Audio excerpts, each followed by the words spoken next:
नमस्कार, मैं Rakesh Kumar. Welcome to national affair. आप लोगों का स्वागत है इस वीडियो में। आज हम लोग देखेंगे G20 से संबंधित प्रश्न और इम्पोर्टेंट फैक्ट जो आगामी एग्जामों के लिए इम्पोर्टेंट तो साबित होगी, क्योंकि ये हॉट टॉपिक है, बर्निंग टॉपिक है, क्योंकि ये हाल ही में संपन्न हुआ है। तो इससे संबंधित सारे फैक्ट और सारे प्रश्न जानेंगे और सारे इससे प्रीवियस ईयर कब बना, कैसे हुआ, सारे देखेंगे, जो कि सारे एग्जामों के लिए इम्पोर्टेंट है, क्योंकि करेंट अफेयर है और ये लेटेस्ट में हुआ है। तो ये जितने भी अभी आगामी एग्जाम है उसमें पूछे जाएंगे। तो एक एक करके जानेंगे। आपको इस वीडियो पे बने रहना है, क्योंकि हमें एक एक करके धमाकेदार देखेंगे। आपको इंटरेस्टिंग आने वाला है। अगर आप सफलता चाहते हैं तो सफलता की राह आसान नहीं होती है, आपको हार्ड करना पड़ेगा, रिवीजन करना पड़ेगा। आप देखें तो आप रिवीजन करें, ताकि आपको पकड़ जो है इस टॉपिक पे पकड़ और मजबूत हो सके। तो यहाँ पे दिया गया है G20 में इस बार खास क्या था। तो हम लोग देखेंगे कि G20 सम्मेलन अभी हाल ही में ब्राज़ील में किया गया है। ब्राज़ील एक देश है यहाँ पे साउथ अमेरिका कॉन्टिनेंट का, और ब्राज़ील का कैपिटल होता है ब्राज़ीलियन सिटी। लेकिन यहाँ पे ब्राज़ील के कैपिटल में नहीं किया गया, राजधानी में नहीं किया गया, ब्राज़ील के एक शहर में किया गया जिसका नाम था रियो डी जेनेरियो, ब्राज़ील। यहाँ पे ये जो सम्मेलन था ये 19 सम्मेलन था, इसलिए लिखा जा रहा है 19th G20 summit 2024 will be held in Rio de Janeiro, Brazil. तो आपको याद रखना है कि 2024 में G20 का सम्मेलन ब्राज़ील में किया गया, और ब्राज़ील का शहर रियो डी जेनेरियो में, और ये 2024 का 19 था। इससे पहले 18वां और 17वां ये सब हो चुका है। अगला 2025 में 20वां होगा, और कहाँ पे होगा वो सब सारे जानेंगे एक एक करके। यहाँ पे आप इसके द्वारा ब्राज़ील के द्वारा बनाया गया लोगो और थीम देख सकते हैं। यहाँ पे दिया गया है G20 ब्राज़ील, यानी कि 2024 का सम्मेलन हुआ था। यहाँ थीम दिया गया है building a just world and a sustainable planet. इस बार का G20 का थीम है, ये पूछा जा सकता है PCS लेवल के एग्जामों में, बड़े बड़े SSC बैंकिंग में, क्योंकि ये अफ्रीकन यूनियन के बारे में देखते हैं। जैसे में आप लोगों को पता होगा, जब 2023 ईस्वी में यहाँ पे भारत में इसका सम्मेलन किया जा रहा था, प्रेसिडेंसी किया जा रहा था, अध्यक्षता जब भारत की थी G20 का, उस समय इसमें टोटल G20 ही देश थे, 19 देश और एक संघ थी अफ्रीकन यूनियन। लेकिन भारत का पहलू से, भारत की देन है, आप बोल सकते हैं कि अफ्रीकन यूनियन को शामिल किया गया, और अफ्रीकन यूनियन को शामिल करके इसमें अब हो गया 19 देश प्लस, और यहाँ पे 2 संघ यानी यूनियन, एक अफ्रीकन यूनियन और एक यूरोपियन यूनियन। तो इस प्रकार का G21 यानी कि आप 21st बोल सकते हैं। तो अफ्रीकन यूनियन एक संघ है, एक यूनियन है अफ्रीका महादेश का। आप बोल सकते हैं कि इसका स्थापना 2000 ईस्वी में हुई थी, और ये इसका हेडक्वार्टर इथोपिया के अदिस अबाबा में है, और इसमें टोटल 54 देश है। आपको याद रखना है कि इसमें टोटल 54 देश है, और 2000 ईस्वी में बनी है, और इसका हेडक्वार्टर अफ्रीकन यूनियन का कहाँ पे है, तो आपको याद होना चाहिए कि अदिस अबाबा में है। तो यहाँ पे क्या लिखा जा रहा है उसको हम लोग देखेंगे। यहाँ पे बताया जा रहा है G20 समिट 2024 में अफ्रीकन यूनियन पहली बार फुल टाइम मेंबर के रूप में हिस्सा लिया। तो पिछले साल ही इसको शामिल किया गया था G20 में, तो इस बार फुल मेंबर के रूप में ये हिस्सा लिया है G20 में। साउथ यानी 7 जो है नॉन मेंबर देश हिस्सा लिए हैं 2024 के G20 समिट में। वह देश है मिस्र, अंगोला है, UAE है, यूनाइटेड अरब अमीरात, नाइजीरिया, नॉर्वे, पुर्तगाल और सिंगापुर। तो ये सब आप देश याद रखें, ये इंपॉर्टेंट नहीं है। लेकिन यहाँ पे इस बार जो देश नॉन मेंबर, यानी ये सब G20 के हिस्सा नहीं है, मेंबर्स नहीं है, सदस्यता इन लोग को ग्रहण नहीं मिला है, लेकिन इन लोग को इन्वाइट किया गया था। तो ये 7 नॉन मेंबर हैं जो गए थे ब्राज़ील के G20 समिट में, और इस सब पार्टिसिपेट किए थे, इन सबको इनवाइट मिला था। तो वह था मिस्र, अंगोला, UAE, नाइजीरिया, नॉर्वे और पुर्तगाल और सिंगापुर। हम आपको बता देते हैं कि यहाँ पे 2024 का G20 का जो थीम था building a just world and a sustainable planet. यहाँ पे आप अगर इसको थोड़ा सा जूम करते हैं तो यहाँ पे आपको मिल सकता है, देखिए यहाँ पे दिया गया है building a just world and a sustainable planet. तो यहाँ पे आप समझ सकते हैं कि ये इसका थीम है, जो कि इम्पोर्टेंट है इस बार। नेक्स्ट देखेंगे यहाँ पे नेक्स्ट फैक्ट क्या है। G20 समिट 2024 का एजेंडा, 2024 का एजेंडा क्या था। तो मेन चीज़ जो इससे निकल के आई है वो भूखमरी और गरीबी के खिलाफ एकजुटता, सरकारों का कामकाज में सुधार। यहाँ पे एक ग्लोबल अलायंस बनाया गया है, और इस अलायंस का नाम है भूखमरी और गरीबी अलायंस, यानी एकजुटता। गरीबी और भूखमरी को दुनिया से ख़त्म करने के लिए लोगों को एकजुट होना है। लोग एकजुट होने के खिलाफ जितने भी सरकार है सब एकजुट होकर काम करेगी और कामों में सुधार करेगी, इसलिए बनाया गया है भूखमरी और गरीबी। और भूखमरी और गरीबी सस्टेनेबल डेवलपमेंट गोल, जिसे बोलते हैं सतत विकास लक्ष्य जो है, इसको SDG भी बोलते हैं। SDG सस्टेनेबल डेवलपमेंट गोल, जो 2030 तक इसको लक्ष्य प्राप्त करना है, इसमें जो पहला गोल है और दूसरा गोल है यही बताती है भूखमरी और गरीबी। इसी के खिलाफ एक अलायंस बनाया गया है 2024 के G20 समिट ब्राज़ील में, और इसी के खिलाफ सरकार जो है काम करेगी। सस्टेनेबल डेवलपमेंट और ऊर्जा के बेहतर विकल्प, तो दो चीज़ इससे मेन निकल के आई है। मतलब सस्टेनेबल डेवलपमेंट जिसे हम लोग बोलते हैं सतत विकास, उस पर इन लोग बेहतर काम करेंगे, और ऊर्जा के बेहतर विकल्प कि ऊर्जा के और कौन कौन सा सोर्स हो सकते हैं, अल्टरनेटिव सोर्स, यह देखेंगे। G20 समिट 2024 की 6 अहम बातें, कौन कौन से 6 अहम बातें थे G20 समिट 2024 के। यूक्रेन जंग पर बात हुई। रूस का नाम लिए बिना शांति की अपील की गई, यानी कि पूरे दुनिया को शांति बनाए के रखना है, शांति की अपील की गई, लेकिन यहाँ पे रूस का नाम नहीं लिया गया, इसलिए यूक्रेन जंग का यहाँ पे नाम आया था। मिडिल ईस्ट संघर्ष आप समझ सकते हैं कि यहाँ पे इजराइल जो है यहाँ पे फिलिस्तीन पर हो रहा है, ईरान संघर्ष है, हिजबुल्ला है। तो इस प्रकार से ये बताया जा रहा है मिडिल ईस्ट संघर्ष। गाज़ा और लेबनान में सीज़ फायर की अपील, नागरिकों में सुरक्षा पर जोर। तो यहाँ पे आप ये समझ सकते हैं, यहाँ पे ये बताया गया कि जो गाज़ा और लेबनान में सीज फायर की अपील की गई और नागरिकों को सुरक्षा देने पर जोर किया गया। ये मिडिल ईस्ट संघर्ष बात निकल के आई। जलवायु परिवर्तन पर चर्चा नहीं हुआ, जो कि एक ख़राब बात है। एक क्लाइमेट चेंज, ये दुनिया को बचाने के लिए एक इम्पॉर्टेंट रोल निभाती है। जलवायु परिवर्तन को रोकना बहुत ज़रूरी है। बढ़ते तापमान से निपटने के लिए विकासशील देशों को धन मुहैया कराने पर कोई चर्चा नहीं हुई, जो कि गलत है। जो विकासशील है, डेवलपिंग कंट्री है, उसको तो धन मुहैया कराना चाहिए डेवलप कंट्री के द्वारा, विकास देश के द्वारा, क्योंकि विकास देश बहुत योगदान दिए हैं क्लाइमेट चेंज में। अगर क्लाइमेट यानी जलवायु परिवर्तन हुआ है तो विकास देश का अधिक भूमिका है, तो उनका भरपाई करना चाहिए था। जो गरीब देश हैं वो उसको देना चाहिए था कुछ धन यानी पेमेंट, लेकिन ऐसा कोई चर्चा नहीं हुआ, जो कि एक इसमें ठोस मुद्दा नहीं निकल के आया। तो जलवायु परिवर्तन पर चर्चा नहीं हुआ, यानी कि धन मुहैया नहीं कराया गया विकास देशों के द्वारा। अर्जेंटीना नेक्स्ट देखें, ज़्यादा अमीरों पर टैक्स। अर्जेंटीना के विरोध के बावजूद अरबपतियों पर 2% टैक्स लगाने का प्रस्ताव रखा गया। यानी अर्जेंटीना विरोध की, यानी कि अर्जेंटीना एक G20 का सदस्य है, मेंबर है, लेकिन आप लोगों को ये पता होना चाहिए कि G20 सदस्य होते हुए अर्जेंटीना ने विरोध कर दिया, लेकिन तब भी G20 में यह पारित हो गया कि अरबपतियों जितने भी बिलियनियर हैं उसके ऊपर 2% का टैक्स लगने का प्रस्ताव इसमें पारित किया गया। पाँचवा इससे निकल के आता है कि भूख और गरीबी के खिलाफ वैश्विक संगठन, यानी कि ये चीज़ फर्स्ट में ही बताए थे कि दो चीज़ इसमें इंपॉर्टेंट निकल के आ रही है। भूखमरी और गरीबी के खिलाफ वैश्विक संगठन का मतलब ग्लोबल अलायंस बनाया गया है, जो कि भूखमरी और गरीबी जो है SDG का पहला और दूसरा पॉइंट है। ये 2030 तक लक्ष्य प्राप्त करना है। टोटल 17 गोल है SDG में, ये 2015 में आया था, और ये यहाँ पे इसको यूनाइटेड नेशन करती है।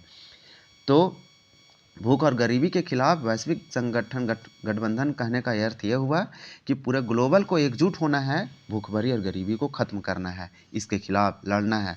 2030 तक, यहाँ बताया जा रहा है 2030 तक 50 करोड़ यानी 50 करोड़ लोगों को गरीब से बाहर निकालने का लक्ष्य रखा गया है। लेकिन ये हासिल हो पाता है या नहीं हो पाता है, ये तो बात तभी तय हो पाएगी जब लोग इस पर कितना खरा उतरते हैं भूखमरी और गरीबी के खिलाफ।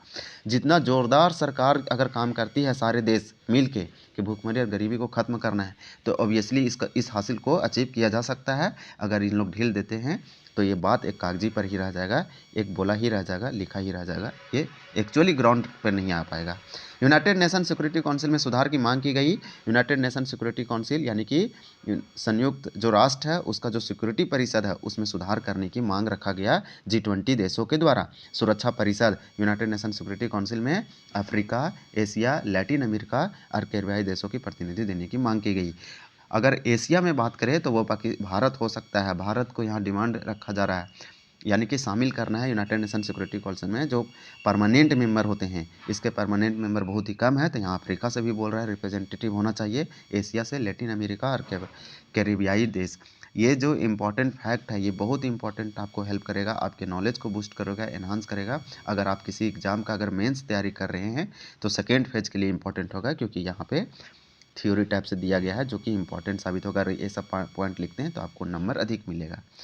G20 समिट में PM मोदी की स्पीच की 5 बड़े बातें, यानी जब हमारे देश के जो प्राइम मिनिस्टर है श्री नरेंद्र मोदी जब गए थे ब्राज़ील G20 समिट में, तो वो स्पीच दिया, और उस स्पीच में कौन कौन सी 5 बातें थी वो हम लोग देखेंगे।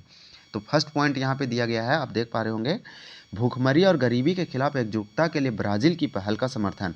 यानी ब्राज़ील ने प्रस्ताव रखा कि भूखमरी और गरीबी के खिलाफ पूरी दुनिया को, वैश्विक को गठबंधन बनाना है, संगठन होना है, एकजुट होना है। यह प्रस्ताव को भारत ने समर्थन दे दिया। मतलब भारत भी सहमति हो गया कि भूखमरी और गरीबी के खिलाफ एकजुटता होना है।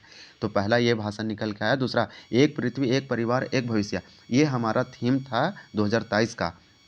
जब 2023 में सितंबर के मंथ में न्यू दिल्ली में G20 समिट हो रहा था, जिसका भारत अध्यक्षता कर रहे थे, और ये 18वां G20 था। अभी 19th हम लोग पढ़ रहे हैं, यानी कि 2024 में 19th हुआ है, अगले साल 2025 में 20th होगा। ये 18वां नंबर का था। तो उसमें भारत ने वासुदेव कुटुंबकम को रखा था, और उसी के तहत एक पृथ्वी, एक परिवार, एक भविष्य, मतलब पृथ्वी एक है और परिवार भी एक है और भविष्य भी एक है। इस समिट में भी उतना ही प्रासंगिक रहा। मतलब इस पॉइंट को उठाया गया था हमारे देश के प्राइम मिनिस्टर के द्वारा। G20 में अफ्रीकन यूनियन को शामिल कराया, यानी कि G20 में अफ्रीकन यूनियन को शामिल भारत ने करवाया। इस बात को भी बताया गया वहाँ पे। बाकी प्रशासनिक संस्थानों में ऐसे ही सुधार करेंगे। भारत बताया जा रहा है, भारत यानी हमारे देश के जो प्राइम मिनिस्टर, उनके द्वारा बोला गया कि G20 में अफ्रीकन यूनियन को हम लोग शामिल करा के अफ्रीकन यूनियन को, यानी कि अफ्रीकन कॉन्टिनेंट को एक रिप्रेजेंटेटिव के रूप में हम लोग शामिल किए। वहाँ पर उसका प्रतिनिधि अब हो पाएगा पूरे सारे देशों का। फिर बताया जा रहा है कि बाकी प्रशासनिक, इसी तरह से जितने भी प्रशासनिक यहाँ पे ढांचा है, उसमें भी, उसके संस्थानों में भी सुधार करेंगे, ऐसे बात बताया गया। 4 में दिया गया, जंग की वजह से दुनिया में खाद्य मतलब फूड, तेल मतलब ऑयल, उर्वरक, फर्टिलाइजर के संकट पैदा हुआ है। ग्लोबल साउथ पर इसका सबसे ज़्यादा असर पड़ा है। ग्लोबल साउथ कहने का मतलब दक्षिणी, आप बोल सकते हैं कि जो दक्षिणी ग्लोब है। नेक्स्ट देखेंगे यहाँ पे, यह दक्षिणी, नेक्स्ट दिया गया है 5G20 की चर्चा तभी सफल होगी जब हम ग्लोबल साउथ की चुनौती और उसकी प्राथमिकताओं पर ध्यान में रखेंगे। यानी अब भारत का, आप एक चीज़ देखिए इस 5 पॉइंट में, तो आपको एक चीज़ समझ में आएगा कि भारत ग्लोबल साउथ पे अधिक चुनौती दे रहा है। तो ग्लोबल साउथ एक उभरता हुआ चीज़ है, इस पर अधिक ध्यान देने की ज़रूरत है। इससे आने वाले एग्जामों में, यहाँ तक कि UPSC PCS के मेंस में ये क्वेश्चन पूछने की अधिक संभावना है। भारत जहाँ भी जाता है, जिस मंच पर जाता है, ग्लोबल साउथ का मुद्दा उठाता है। यानी बताया जा रहा है कि G20 की चर्चा तभी सफल होगी जब हम ग्लोबल साउथ की चुनौतियों और उसकी प्राथमिकताओं पर ध्यान रखेंगे, ऐसी बात बताया। और इस पॉइंट में भी आप देखेंगे तो यहाँ पे ग्लोबल साउथ का जिक्र किया गया था। तो ये सब जिक्र है, यहाँ पे लोगो दिया गया है। यहाँ पे दुनिया की इकोनॉमिक ठीक से चलते रहे, इसलिए बना था G20 क्यों बना था? तो दुनिया की इकोनॉमिक ठीक से चलती रहे इसलिए। कब बना था हम लोग देखेंगे। स्थापना, G20 की स्थापना हुआ था 26 सितंबर 1990 में, यानी कि 26 सितंबर 1999 में बना था। इसका फाउंडर कौन था, किसने स्थापना किया था G20 का? G20 का मतलब होता है ग्रुप ऑफ 20। तो ग्रुप ऑफ 20 की जो स्थापना किया था स्टार्ट, वो G7 देश किए थे, यानी ग्रुप ऑफ 7। ग्रुप ऑफ 7, हालांकि ये कभी ग्रुप ऑफ 8 भी था, इसमें रसिया था, लेकिन इसको रिमूव कर दिया गया। अभी इसमें टोटल 7 ही देश हैं, एक रसिया को हटाया गया। अभी इसमें G7 कहलाता है। ये G7 था, फिर 8 बना, फिर 7 आ गया, रसिया को हटाया गया। तो 26 सितंबर 1999 को इसका स्थापना हुआ था। इसमें G7 में कौन कौन सा देश हैं? अमेरिका है, इटली है, जापान है, फ्रांस है, जर्मनी है, ब्रिटेन है, कनाडा। ये सब दुनिया की बड़ी इकोनॉमिक वाले देश है, डेवलप कंट्री है। तो यहाँ पे दिया गया है America, Italy, Japan, France, Germany, Britain और कनाडा, ये सब G7 देश है। और यही सब मिलके G20 की स्थापना की थी। इन देशों ने मिलकर G20 की स्थापना की थी। मकसद क्या था? तो मकसद हम बता चुके हैं, दुनिया की अर्थव्यवस्थाओं ठीक से चलाने के लिए सदस्य देशों में एक राय कायम करना, इसलिए, यानी कि दुनिया की अर्थव्यवस्था ठीक से चलते रहे, इसलिए इसकी स्थापना की गई थी। दुनिया की अर्थव्यवस्था में G20 देशों की 80% से ज़्यादा हिस्सेदारी है। यानी कि दुनिया की अर्थव्यवस्था, अगर हम लोग देखें पूरे ग्लोब की, वैश्विक की, पूरे वर्ल्ड की, अगर हम लोग इकोनॉमिक देखें GDP, तो उसमें से सिर्फ 80% जो हिस्सेदारी है वह G20 सदस्य देशों की है। सदस्य देश कौन कौन से सदस्य हैं G20 के? ये सारे इंपॉर्टेंट फैक्ट है, आपको वीडियो छोड़ के नहीं जाना चाहिए, आपको हेल्प करेगा। सदस्य देश और समूह, कौन कौन से सदस्य देश हैं G20 के? तो अमेरिका है, एक बार आप देख लें, अमेरिका है, इटली है, जापान है, फ्रांस है, जर्मनी है, ब्रिटेन है, इसी प्रकार से कनाडा, अर्जेंटीना, फिर ऑस्ट्रेलिया भी है, ऑस्ट्रेलिया कॉन्टिनेंट भी है, कंट्री भी है, ब्राज़ील है, चीन है, भारत भी है, इसमें भारत ऑब्वियसली शामिल है, इंडोनेशिया है, मैक्सिको है, रूस है, सऊदी अरब है, दक्षिण अफ्रीका है, तुर्की है, तुर्की को अब नाम चेंज हो गया, तुर्की बोला जाता है, साउथ कोरिया है, यूरोपियन यूनियन और अफ्रीकन यूनियन। ये अभी 2023 में जुड़ा है और 2024 में पहली बार फुल टाइम के रूप में पार्टिसिपेट किया है। नेक्स्ट देखेंगे तो 2 संघ हो गया, 19 देश हो गया। इसको इंपॉर्टेंट है, ये क्वेश्चन पूछा गया था UPSC में, उस UPSC के PT में। 18वां G20 या 18वीं G20 2023 का आयोजन भारत में हुआ था। तो ये चीज़ हम बता चुके हैं। यहाँ पे आप लोगों को ये याद होना चाहिए, इसमें हम थोड़ा सा फैक्ट बता देते हैं। अगर आप 2016 का देखें, यानी कि जब 16वां G20 हुआ था, तो 16वां G20 हुआ था 16th वाला 2021 में, ये इटली में हुआ था। अगर आप 17 का देखें, ये 2022 में हुआ था और ये हुआ था इंडोनेशिया में। अगर आप 18 नंबर का देखें तो ये भारत में हुआ था, 19 ब्राज़ील में, 20 होगा साउथ अफ्रीका में और 21 होगा कहाँ पे, तो आपको याद होना चाहिए अमेरिका में। तो हम बताएं एक एक करके, इसको आप याद रखें। 19 से 10 सितंबर 2023 तारीख कब हुआ था भारत में? 18वां G20 समिट 2023 में हुआ था और सितंबर का महीना था। ये नई दिल्ली में हुआ था। इसके अध्यक्ष पीएम मोदी थे। थीम था वासुदेव कुटुंबकम। ये हमेशा के लिए हो गया है गोल्डन, ये हमेशा एग्जामों में पूछा जाएगा।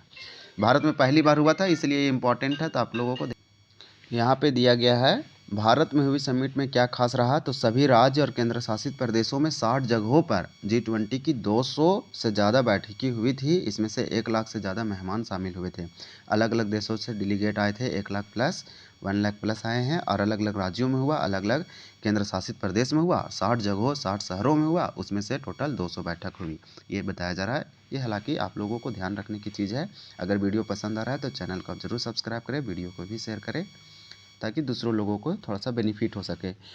टीयर टीयर 2 शहरों में G20 की बैठक हुई। दुनिया के नज़दीक से भारत की विविधता और संस्कृति को देखने को मौका मिला। यानी दुनिया की जो डाइवर्सिटी है और जो कल्चरल और हेरिटेज है, वो सब देखने को मौका मिला दुनिया को, अलग अलग देशों से जो लोग आए थे उनको। 54 देश का अफ्रीकन यूनियन। तो अफ्रीकन यूनियन में आप एक चीज़ याद रखें कि 54 देश है। ये अफ्रीका कॉन्टिनेंट का एक संघ है, एक यूनियन है। G20 में शामिल हुआ, ये भारत की देन था, ये इसलिए पॉइंट इंपॉर्टेंट हो जाता है। नेक्स्ट दिया है, घोषणा पत्र पर सभी देशों में सहमति बनी, भारत सभी देशों के बीच संतुलन साधने में सफल रहा। यानी जो घोषणा पत्र था, सभी देश इस पर सहमति हासिल किया, जो 2023 का घोषणा पत्र था। ट्रोइका, इस बार भारत, ब्राज़ील, इंडोनेशिया का एक ट्रोइका है। 2023 में भारत में G20 समिट का आयोजन हुआ। 2024 में ब्राज़ील आयोजन हो रहा है, यानी 2024 में ब्राज़ील में आयोजन हो रहा है, जबकि बताया जा रहा है कि इस बार भारत, ब्राज़ील और इंडोनेशिया एक ट्रोइका है। ट्रोइका होता है, जैसे में आप ऐसे समझ सकते हैं कि भारत, तो यहाँ पे भारत हो जाएगा और यहाँ पे आप देख पा रहे होंगे, तो यहाँ पे समझिए ब्राज़ील है, तो यहाँ पे ब्राज़ील है, और तो ब्राज़ील और यहाँ पे हो जाएगा जो अगला साल करेगा। तो ये 2023 में किया था भारत, ये 2024 में कर रहा है, और यहाँ पे करेगा अभी दक्षिण अफ्रीका यानी साउथ अफ्रीका। तो ये मिलके बनता है ट्रोइका, 3 देशों का। यानी कि एक कर चुका है, एक कर रहा है, अगले करने वाला है। तो इस प्रकार के भारत के बाद ये कर रहा है, ये अध्यक्ष इसको मिल गया है, तो ये ट्रोइका बनता है। जैसे कार्यकाल खत्म होता है आगे बढ़ता चला जाता है। तो यही बोल रहा है कि इस बार भारत, ब्राज़ील, इंडोनेशिया एक ट्रोइका है। 2023 में भारत में G20 समिट का आयोजन हुआ, 2024 में ब्राज़ील आयोजन कर रहा है, 2025 में दक्षिण अफ्रीका में G20 का आयोजन के साथ ही इस ट्रोइका का समापन हो जाएगा। अब हम लोग क्विक रिवीजन देखेंगे। ब्राज़ील में G20 का 19वीं बैठक हो रही है। 19 देश और 2 संगठन G20 का हिस्सा है। G20 सदस्य देश दुनिया के सकल घरेलू उत्पाद में लगभग 85% भूमिका निभा रही है। यानी कि सकल घरेलू उत्पाद GDP, दुनिया की GDP में टोटल 85% सिर्फ G20 देशों की हिस्सेदारी है। विश्व व्यापार यानी वर्ल्ड ट्रेड में 75% से अधिक और दुनिया के लगभग 2/3 आबादी का प्रतिनिधि करते हैं। 2/3 का कहने का अर्थ है कि 75 से 80% से 85% जो दुनिया की वर्ल्ड पॉपुलेशन है, उसमें से सिर्फ 85% G20 देशों की है, और वर्ल्ड ट्रेड 75% G20 देशों की हिस्सेदारी है। G20 समूह अंतर्राष्ट्रीय आर्थिक सहयोग का मुख्य मंच है। G20 की अध्यक्षता हर साल बदलती रहती है। ब्राज़ील 1 दिसंबर 2023 से 30 नवंबर 2024 तक G20 की अध्यक्षता करेगा। तो यहाँ पे ब्राज़ील कर चुका है, अब ये दक्षिण अफ्रीका करेगा इसका अध्यक्षता। ब्राज़ील ने G20 की अध्यक्षता दक्षिण अफ्रीका को सौंपी। स्थापना 1999 में हुआ था, लेकिन 2008 से इसका राष्ट्र और शासन प्रमुखों का शिखर सम्मेलन, पहले यहाँ पे जो देश के राष्ट्र होते थे यानी प्रमुख होते थे, वो सब नहीं करते थे, लेकिन यहाँ पे करने लगे। अब क्वेश्चन देखेंगे, इंपॉर्टेंट क्वेश्चन है जो कि एग्जाम के लिए इंपॉर्टेंट है। यहाँ पे आपसे पूछा जा रहा है G20 शिखर सम्मेलन 2024 की मेजबानी किसने की थी? Who has hosted the G20 summit 2024? तो आपको बता दें ये ब्राज़ील में हुआ था, और ब्राज़ील के रियो डी जनेरियो में, इसलिए क्वेश्चन नंबर फर्स्ट का आंसर हो जाएगा ए। क्वेश्चन नंबर दिया गया है सेकंड में है G20 समूह की स्थापना कब हुई थी? When was the G20 group stabilise? तो आप लोगों को पता होना चाहिए 1999 में, इसका आंसर हो जाएगा सी। सारे इजी प्रश्न हैं। नेक्स्ट देखेंगे, क्वेश्चन नंबर यहाँ पे दिया गया है, आप देख पा रहे होंगे। आपसे पूछा जा रहा है कि G20 का मुख्यालय कहाँ स्थित है। Where is the headquarter of G20 located. तो G20 का कोई मुख्यालय नहीं होता, जो देश इसका अध्यक्षता करते हैं, प्रेसिडेंसी करते हैं, वहीं पे इसका अस्थाई मुख्यालय यानी नॉन परमानेंट बन जाता है यहाँ पे मुख्यालय, हेडक्वार्टर। तो इसका आंसर हो जाएगा डी। क्वेश्चन नंबर नेक्स्ट है, ये क्वेश्चन पूछा गया है, इसमें आप थोड़ा सा आजमा सकते हैं। यहाँ पे देखिए क्या दिया गया है, निम्नलिखित में से किस समूह के सभी 4 देश G20 के सदस्य हैं। ये क्वेश्चन यूपीएससी के पीटी में पूछा गया था। All the 4 countries of the G following of the group are member of G20। तो इसका आंसर एक होगा मैक्सिको भी है, यानी अर्जेंटीना है, मैक्सिको है, दक्षिण अफ्रीका है, तुर्की है। आप कैसे याद रखेंगे, दक्षिण अफ्रीका इस बार इसका अध्यक्षता करेंगे, तुर्की भी है, मैक्सिको भी है और अर्जेंटीना है।